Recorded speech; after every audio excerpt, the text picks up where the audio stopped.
Get your stinking rat out. It's late night large.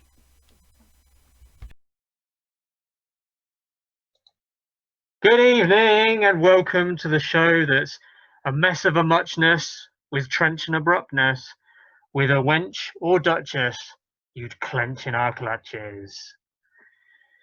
Scalloping the dog is me, Aaron Bliss, while peeling potatoes with the same razor he uses to trim his undercarriage is Mike Large.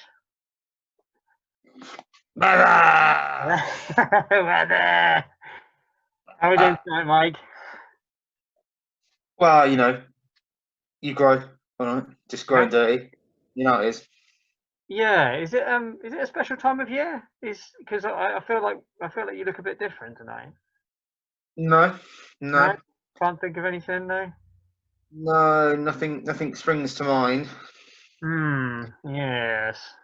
Well, so Mike, while we endeavour to stroke our chins and pontificate over various things, what's been happening in the world of COVID this week?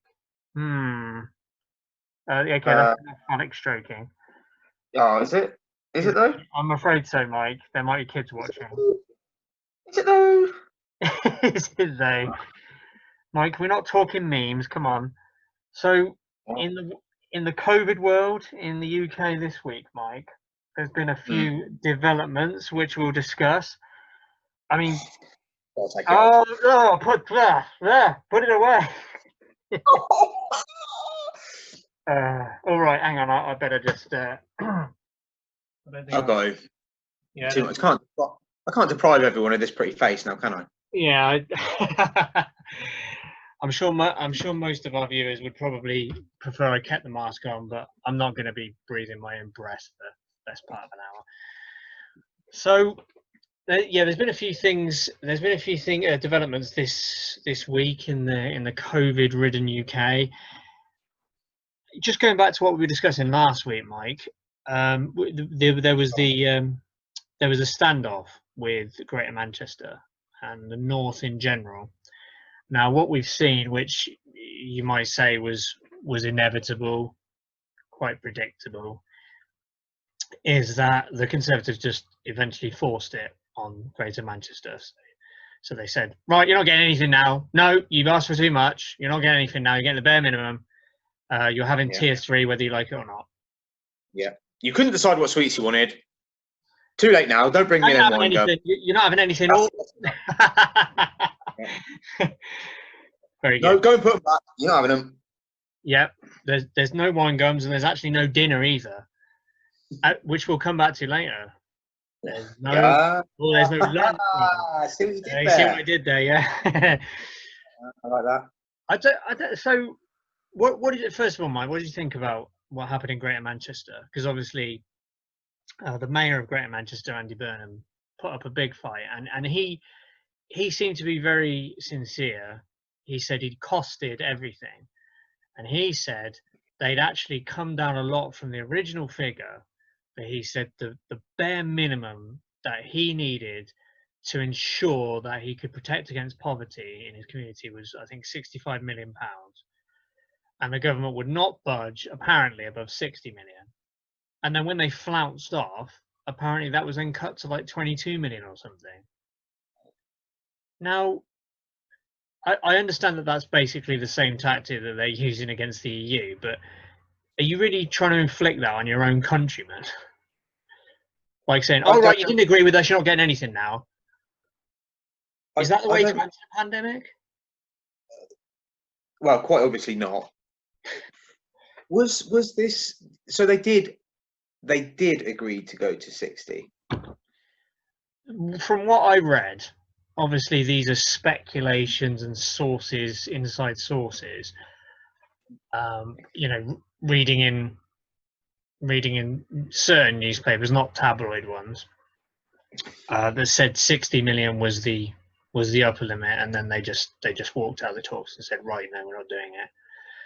And I'm sure there will be more given than the 22 million that was stated, but it compared it, because I think it was comparing it to what were the other two areas, Liverpool and Yeah.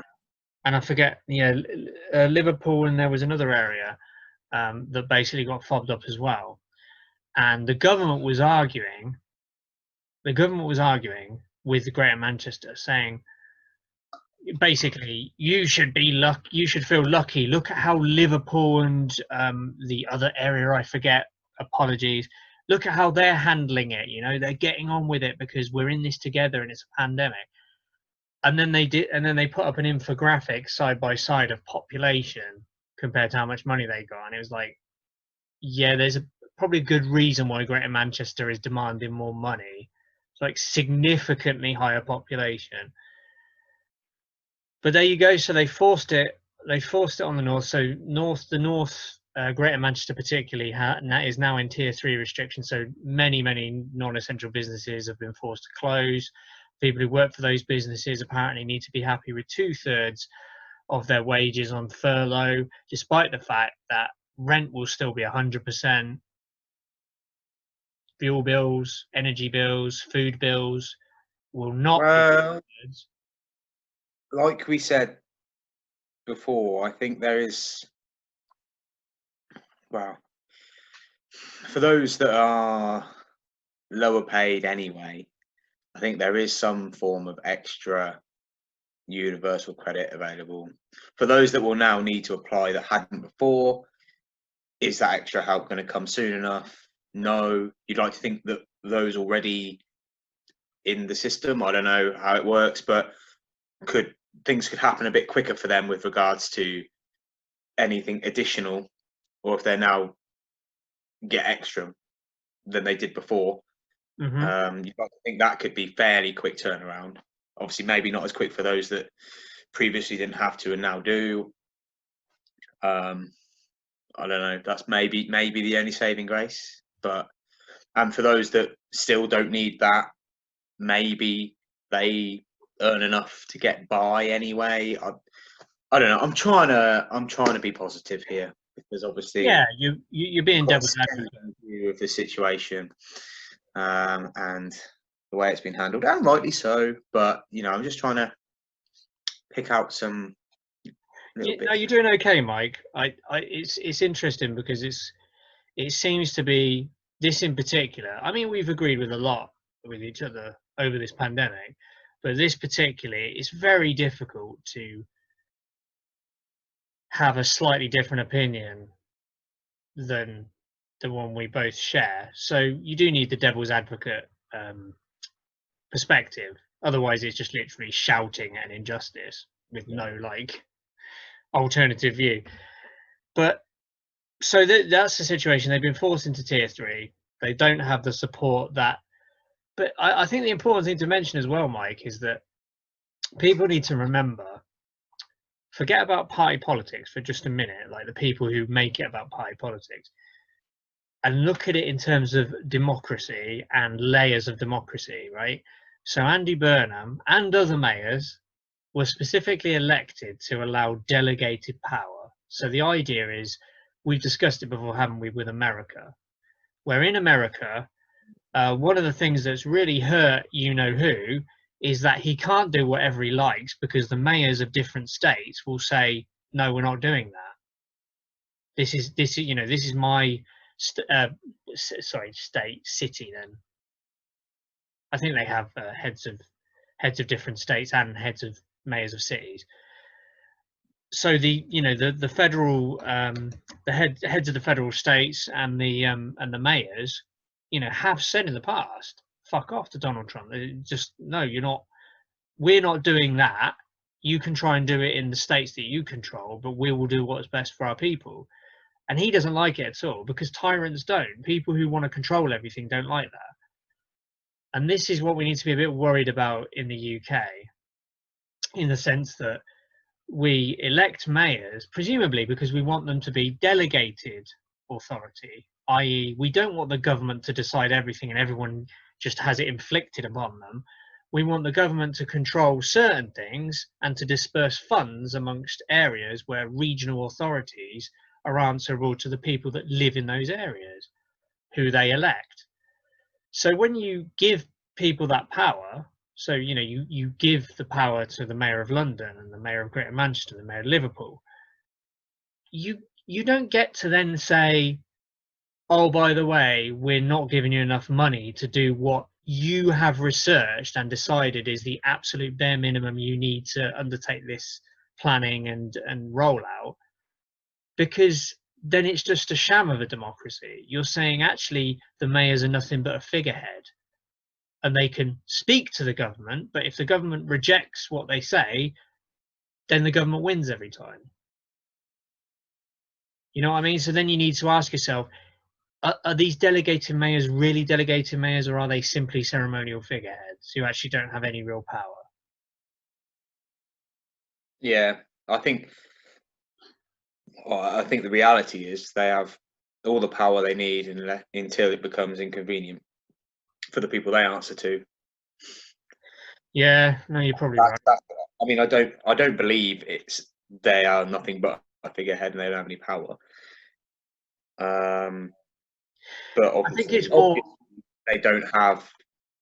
Yeah, I think it's more. Yeah, I mean, I understand. I understand what you're saying in the sense of, I'm sure what you meant to say was, it's a pandemic, it's an emergency.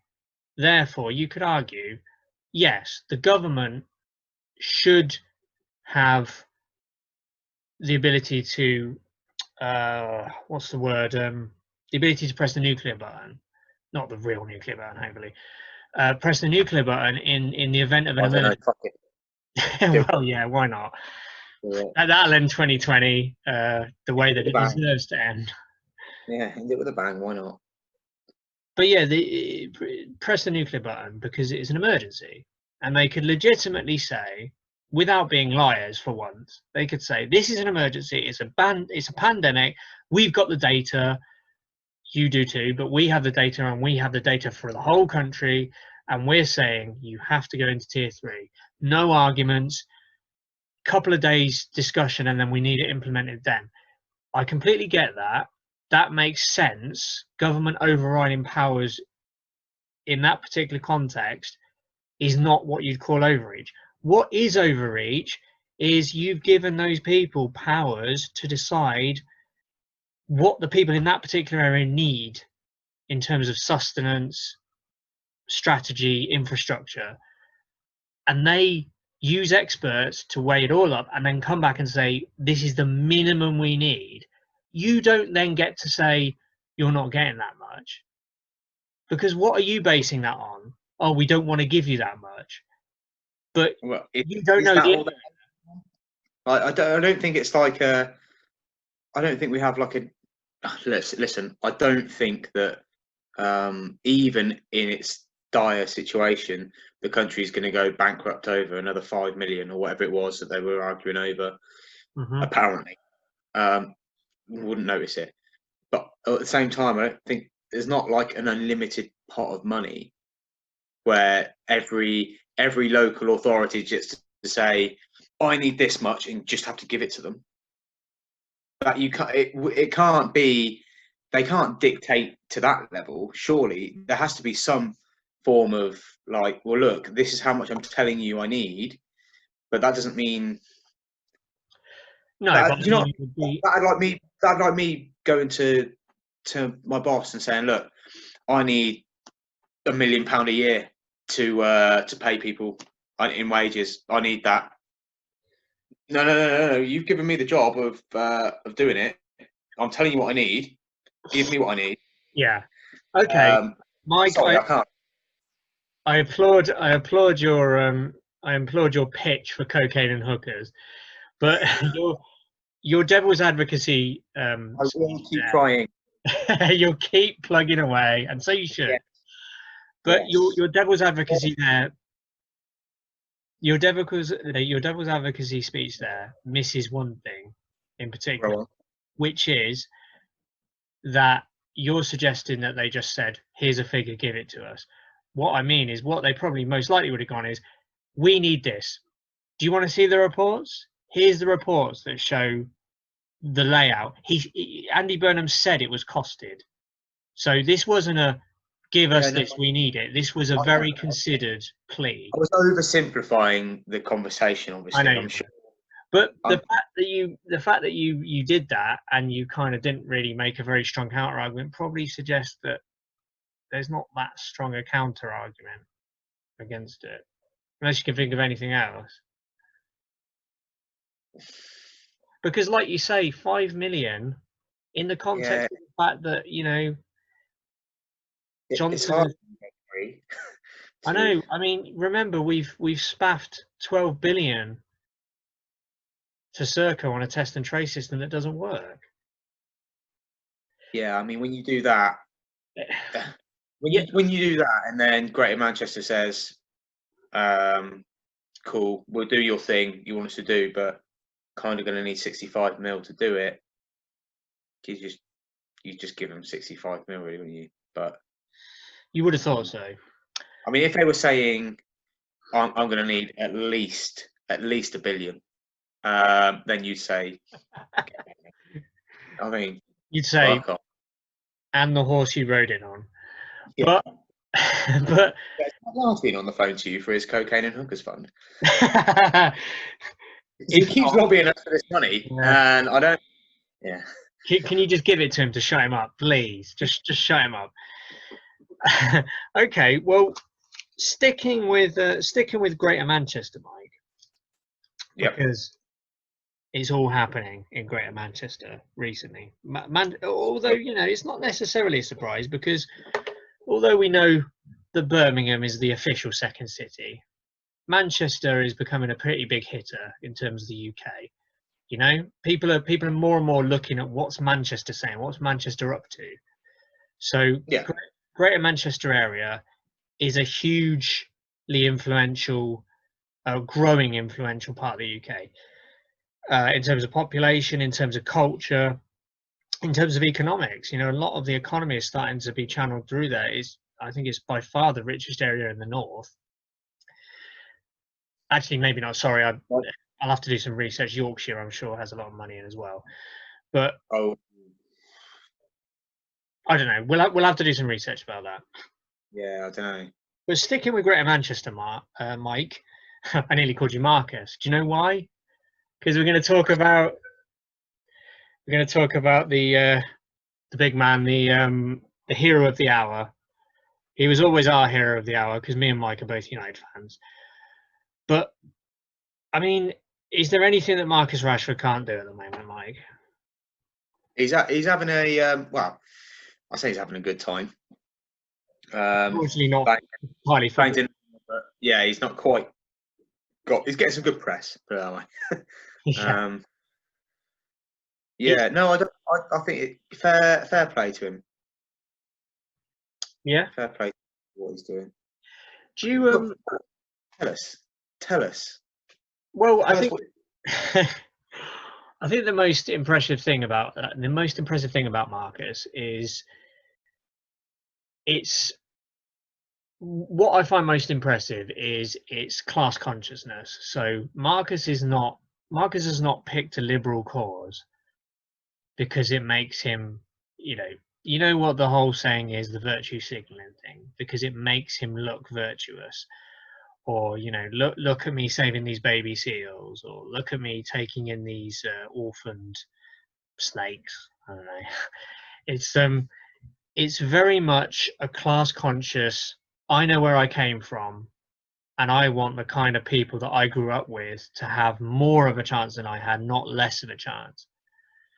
So what he's saying is he grew up in a working class black family. I don't know how many siblings he's got. I read somewhere he had quite a few siblings.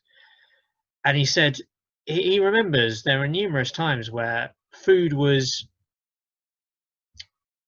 I don't think he said scarce, but there were worrying times. There were times when they not necessarily had to go without, but they were wondering, is there going to be enough to last this month?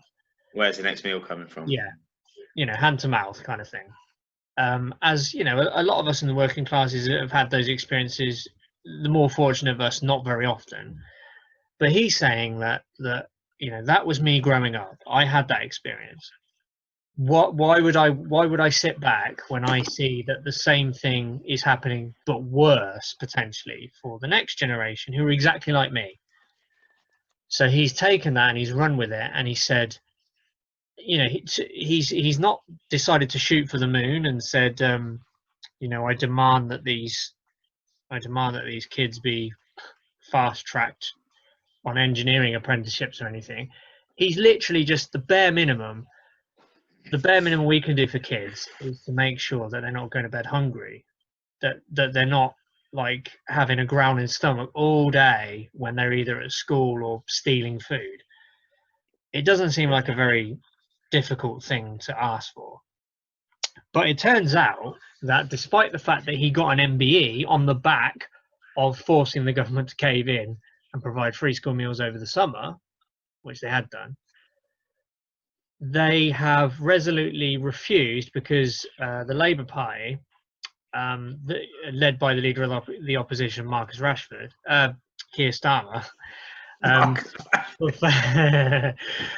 put forward a motion to say, you know, effectively, we're in the middle of, you know, the context is we're in the middle of a pandemic. It's not normal times. You know, even decent conservative people are struggling. Families are struggling. Let's give them a break. Let's make sure that whatever you think about the parents and the adults and the prejudices you have about them, the kids haven't done anything to cause this problem. Can we make sure they don't go hungry? Yes, yeah, exactly, yeah.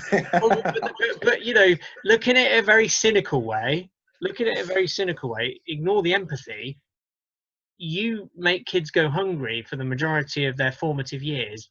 That's like potential career criminals, isn't it? You're not going to grow up being happy with the world.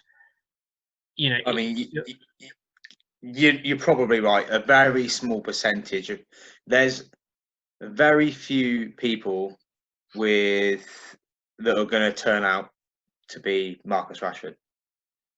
yeah. I mean, very few people with that level of ability in any field, or you know, or that, and there'll probably be like a genius or two in the mix somewhere as well. But again, very few. Yeah. But it's, so yeah, you're right. You're right.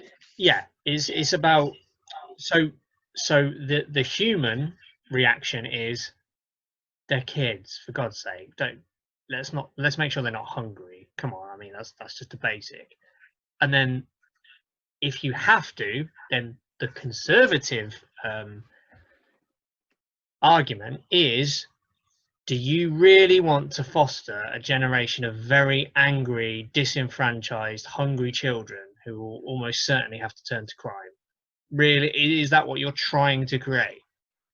It's such a simple thing to rectify, and like you say, it's I can't remember, it was a piffling sum. It was a couple of 100 mil or something, compared to, again, the 12 billion we've given to Serco for failing track and trace. You just think, but this is what I want to ask, Mike. What do you think is going through the head of particularly Johnson? I know it's not just Johnson; it's probably more Cummings. But what is going through the head of Johnson when this is such an easy win? And I understand that there's something maybe in his head or in conservative heads is like, we wouldn't get any thanks for doing this anyway. The problem is, if you don't do it, you're going to get so much damage politically, and you know it's in the newspapers every day. Marcus Rashford is seen as pretty unimpeachable by most people. You know, he says, I'm, you know, asking the government to do this, and then the next day there's a picture of him with his mum with the old face shields, handing out packages of food. So he's not just talking the talk, he's walking the walk. How the fuck are you going to turn around and say to that guy, no, you're wrong, we don't need to do that? It seems so fucking counterproductive and counterintuitive for Johnson to refuse to do that. I'm just talking politically in terms of the damage that it's going to cause them. What do you think? Can you think of a reason why he's decided to dig his heels in? I'm going to try. I mean, you know full well what my opinion on this matter is, and it differs very. No, it doesn't differ at all. I was going to say maybe even slightly, but it doesn't really differ from yours. I think I read somewhere that probably not Johnson himself, one of his goons, made the argument about, well, actually, you know, we did it over the summer, whatever, cool, because obviously that was like you know, you brought this to our attention, thanks for doing that. Reactive measure, we went, what can we do now to get it done? Cool. But I think that what they're saying is like, well, actually, we can't continue to do that forever. Well, not can't, but they're saying a more effective way is through using their universal credit system. So encompassed within that is supposed to be what people need, which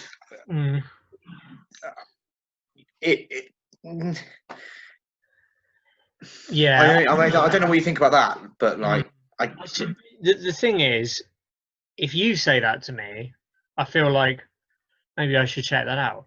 If Johnson says it, I'm like, that's not true, because we know what kind of person he is. You're a person that I could disagree with, but I would still trust to be at least kind of telling the truth in a certain sense. The problem with that, obviously, is if you allow them to fob people off with just using a universal credit, the idea is not that universal credit can solve it. The idea is the story goes away. You know, you're not going to. It's not going to then resurrect with, oh, look at these poor families, you know, starving on the street. It'll just be, oh, Johnson's deflected that brilliantly. So yeah. I mean, from what I've heard about universal credit, I don't think it's true. I've also heard them claim that, particularly Matt Hancock, who's more embarrassing by the week, says councils have been given more money to help deal with these situations. And then there was then quotes from council saying that's not true.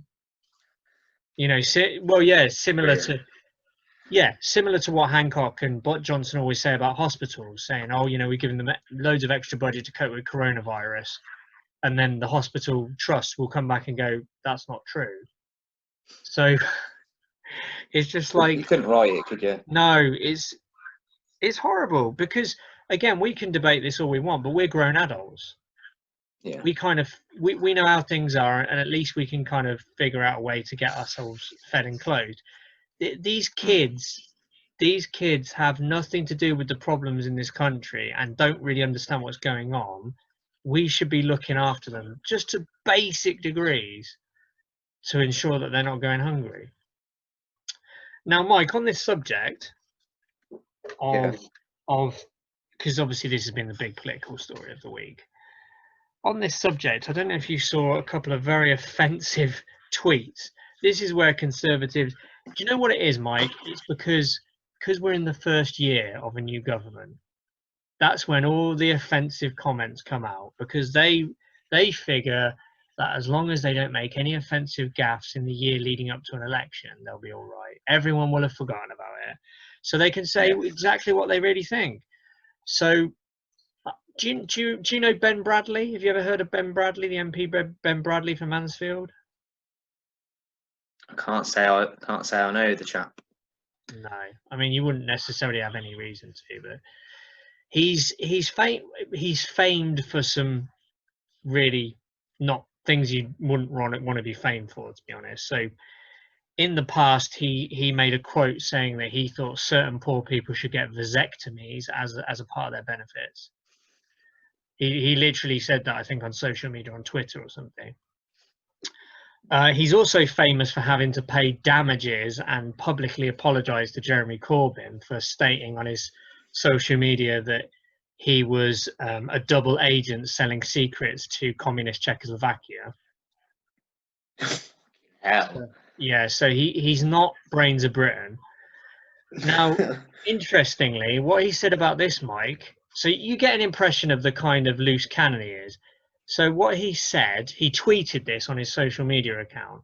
What he said about the Okay. situation, because he's obviously trying to oppose people putting pressure on him.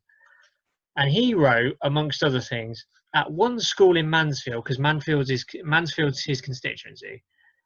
At one school in Mansfield, 75% of kids have a social worker. 25% of parents are illiterate. Their estate is the centre of the area's crime. One kid lives in a crack den, another in a brothel. These are the kids that most need our help. Extending free school meals doesn't reach these kids. Now, that was his first tweet. And Okay, all right. sorry, let me just finish the story first. So after his first tweet, I tried to play devil's advocate, and I looked at that and I thought, as much of a bellend as he is, I read that there's just enough ambiguity in that where he could legitimately say, hey, I wasn't saying that everyone in Mansfield who's poor is poor because they spend their money in brothels and crack dens, and that free school meals is just more money for them to spend in brothels and crack den. But he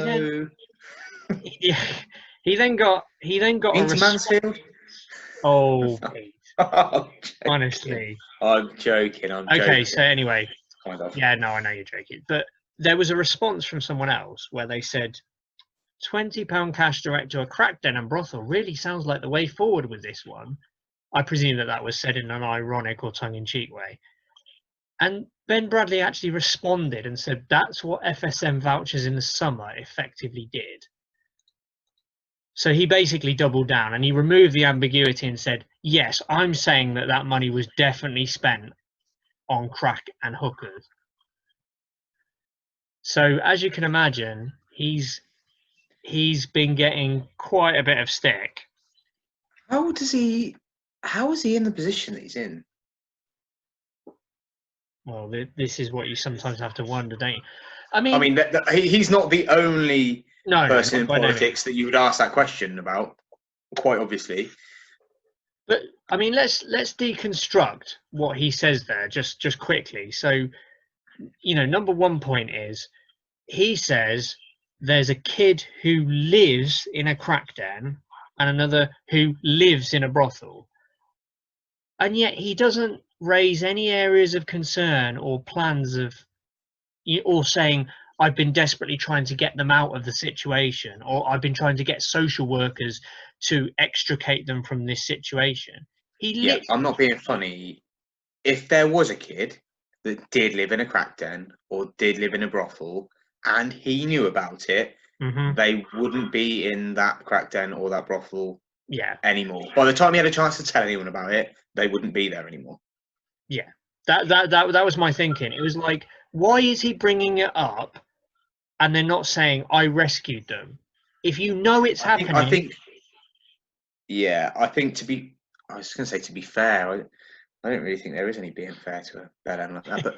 But probably just using them as examples, isn't he? I think he's saying there are kids that. I think there probably are. I think he's doing what doing what a lot of Tories do, which is they rely on scapegoats of the 1 or 2% of really problematic people, and then try and apply it. Like, oh, if you give too much away to poor people, this is what they use for it. This is what they use the assistance for. But anyway, I thought, I had a novel way of.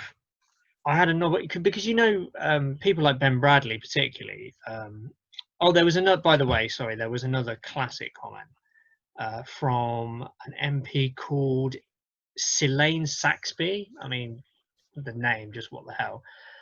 She made a comment on her Twitter saying, I am delighted our local, but because, by the way, Marcus Rashford, although he was disregarded by the current government, what he did do is he spurred a lot of local businesses, schools, charities to say, hey, Marcus, we think that's a great idea. We're going to chip in. We're going to help. We're going to provide some food if the government refuses to do it. Now, you would have thought that a lot of MPs would breathe a sigh of relief and try and lay low, thinking you know, oh, it's not a good look for the government to just kind of say, no, fuck the kids, and then just allow charities to have to step in and just, you know, just stay quiet until it's all over. No, Selene Saxby decided to gob off on Twitter and said, I am delighted our local businesses have bounced back so much after lockdown they are able to give away food for free, and very much hope they will not be seeking any further government support. You're fucking joking. No, no, I'm directly quoting that from the Guardian, who took that tweet of her. That's a real comment from an. I'm assuming she's now receiving death threats, etc. I would have thought so. She's been forced to remove it, and the usual bollocks of course, I apologise for any offence that was caused. What a cunt! Well, it takes a lot to wind you up, Mike. But yeah, these are real comments. These are members of Parliament, right? What? Now, whatever you think about Ben Bradley, whatever you think about him making up families that live in crackden and brothels to support his point that I don't want my tax money to be used to help the oi polloi, to have an MP literally scorn businesses helping hungry children by saying, well, these businesses aren't going to be getting any more government support now. I mean, what do you say? It's just,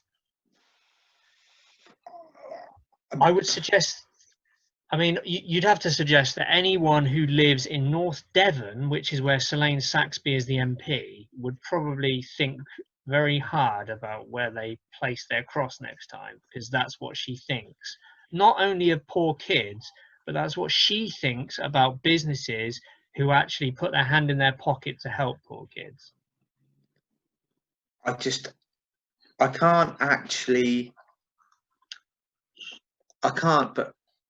believe it. I mean, I know because I know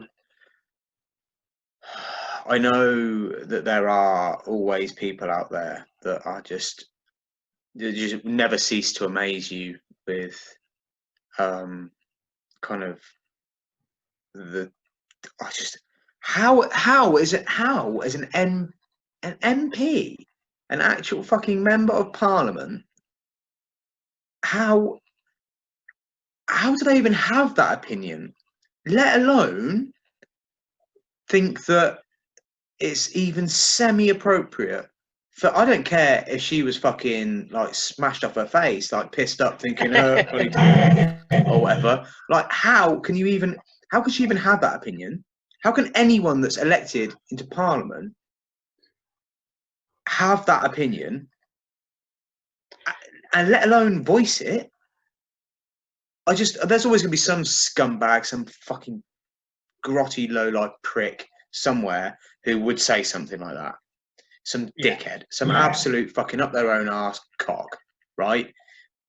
But an MP, man, and thinking it's bad enough, saying something like that on social media, like burning businesses that are already like it's probably fucked or close to themselves, still coming through or trying to or do what they can to help starving children or on the verge of it. And does she not want to be in politics anymore? I don't understand. How do you think that's a good look? Well, I mean, who is that appealing to? Who does she think is going to read that and go, apart from those really small percentage of fucking up themselves arseholes who may actually have a ridiculous opinion like that? Who does she think is going to think, yeah, that's a fucking good tweet, I'll vote for her? Yeah. Well, another thing, Mike, is when you hear MPs, let's just say it's a bit rich to hear MPs basically talking about poor people effectively scamming the system, isn't it? Yeah. You, an MP on what is it? Is it basic 80k or a little bit more than 80k for an elected member of Parliament? It's around there, isn't it? It's around there. something like And that. I know don't they get a £25 a day food allowance as food, well? subsidised food. Yeah, that's right. So these Brilliant. That's brilliant. That is brilliant. I know where you're going. That's brilliant. You earn, let's just say 80k. Let's say 80, right? And you need a £25 a day, £25 a day food allowance. £25 a day. You earn 80k. £25 a day food allowance, but fucking some family in Manchester, some single mum with 4 kids, like scrapes by in normal circumstances on a minimum wage job, shouldn't have a few extra quid to feed her probably kids a 5 roll of food or something. when they're not. Yeah, when they're not at. Unbelievable. But you, just to feed your fucking self, need £25 a day. See, Mike, what I noticed as well as these tweets, there were also a couple of other, I don't know if they're MPs or just like supporters of the Conservatives. They were very helpfully doing some really patronising, here's how you can buy a £2 chicken from Aldi and make it last a week for your family. So, in the spirit of pampered, rich, privileged people trying to lecture extraordinarily poor and desperate people how to fucking spend their money, and also the nerve to tell people who are probably living a horribly miserable existence that they are not allowed to escape with drugs or hookers. Let's just say, right, I'm gonna take the position of, well, not of a Tory MP, but I'm gonna put myself in the place of a Tory MP, and I'm gonna lecture this desperate family, I don't know, person, whatever you say, who's trying to feed their kids, and I've got a surefire plan to get them out of their mess, not their mess, but their kids. You know, provide a better future for their kids. So basically, if you are desperately poor, struggling to feed your kids, all you need to do, save and save and save for a nice suit for your kids when they grow up, so they can break the cycle by lying through their teeth and licking sociopathic billionaires' shit pipes in return for a safe seat in Parliament, where they can have the taxpayer pay for their food and claim drugs and hookers on expenses. What do you think, Mike? What do you think of my brilliant plan? I mean, yeah, I'm gonna go get my suit out. It's foolproof. Get my best suit. I think it's completely foolproof. So anyway, I think we've clearly made our perspective clear on that. It's just morally indefensible, and you know, for both of us, you know, it's close to our hearts because this could be people we know personally, that could be struggling like this. So I can only hope that some horrible suffering beplagues the members of the Conservative Party who honestly tried to defend this, because I think some kind of a U-turn is probably coming. They're trying to ride it out, you can see, but when you see even Tory voters are saying, no, that's too much. No, I don't agree with that. You know? And also another thing, Mike, that I've seen in a meme is people are lampooning the people who are trying to defend this, because they're saying, we need to help feed these hungry kids. No, you know, their parents, you know, it's the parents' job. We shouldn't be supporting them.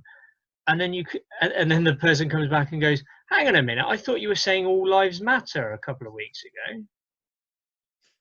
Thought we should support our own. You know, wasn't that the predication for I'm not going to join in the Black Lives Matter thing because all lives matter, and I don't want to support refugees because we should support our own first. Well, here's a chance to support our own, and you're defending not supporting them. I mean, for those that are doing that, I would ask, really, just have a quiet word with yourself.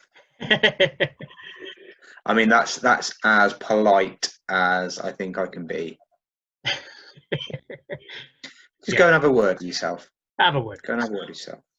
So- Or if you are one of those people, brilliant. Send us a little message. Send a nice message. We would love to discuss your viewpoint with you in depth. Pleb. We would love to debate your moral degeneracy with you. I think we made it clear what we think about that, Mike. Just before we go, there's a couple of things I was going to mention. Have you heard about this? Is it? Huh? Sorry, go on. Have you heard about this tier 4 suggestion? Tier 4? No. Oh, I think it only came out today. So there's obviously 3 tiers because we debated them at length last time. Yeah. So Matt Wanksock, Hancock, he came out in his briefing conference, whatever it was, and he raised the idea of there being a tier 4 as, like, I don't know, some kind of threat.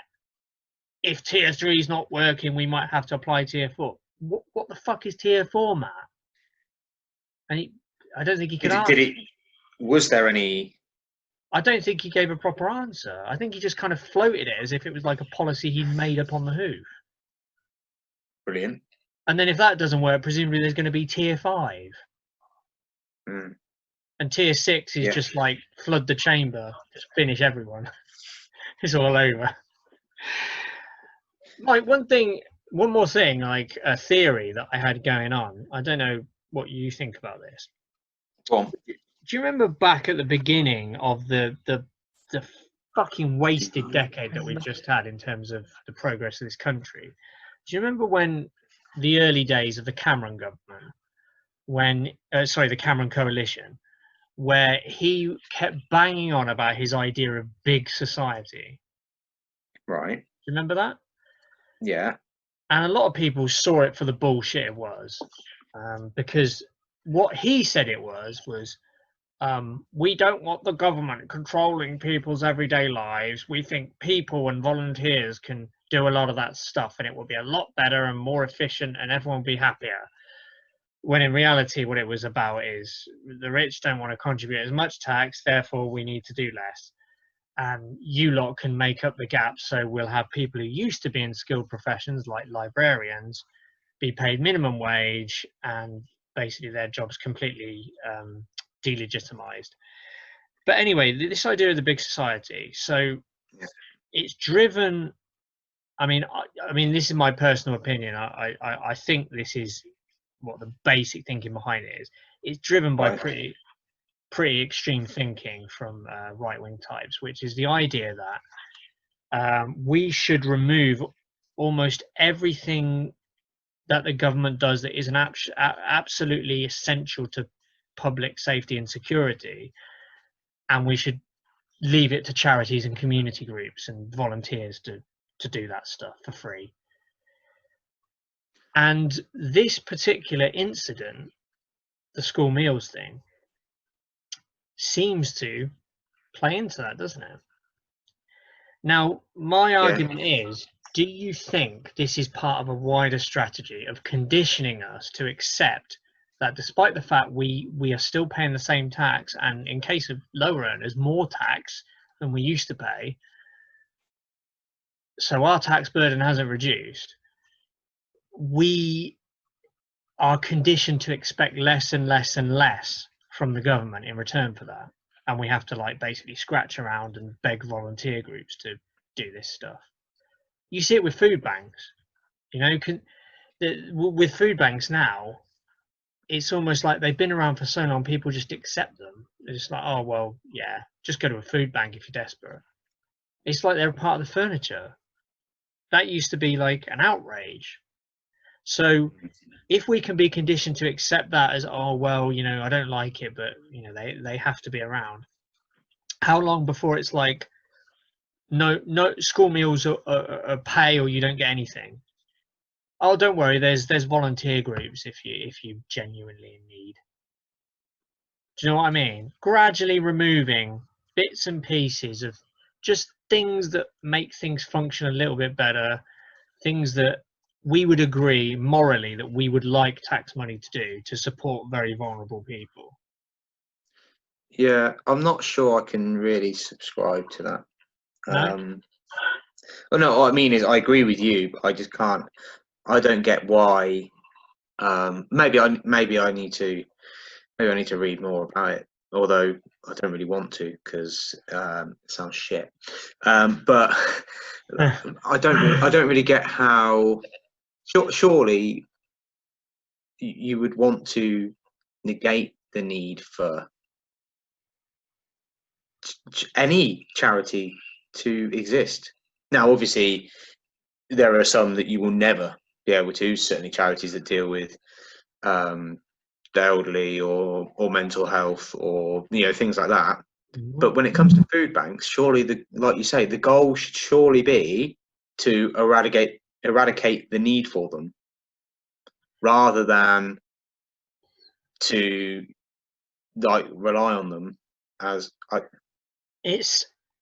don't really get that. It's worrying. It is worrying because I've noticed. I went online earlier and I went on a tirade against someone who posted on a local group because it was just Sounds like you. yeah, it was, but it was just bootlicking nonsense. It was someone trying to defend the government. Oh, please stop being so critical of the government. You don't understand. It's just so difficult. This kind of thing. How dare anyone defend the government, eh, Aaron? Not on your watch.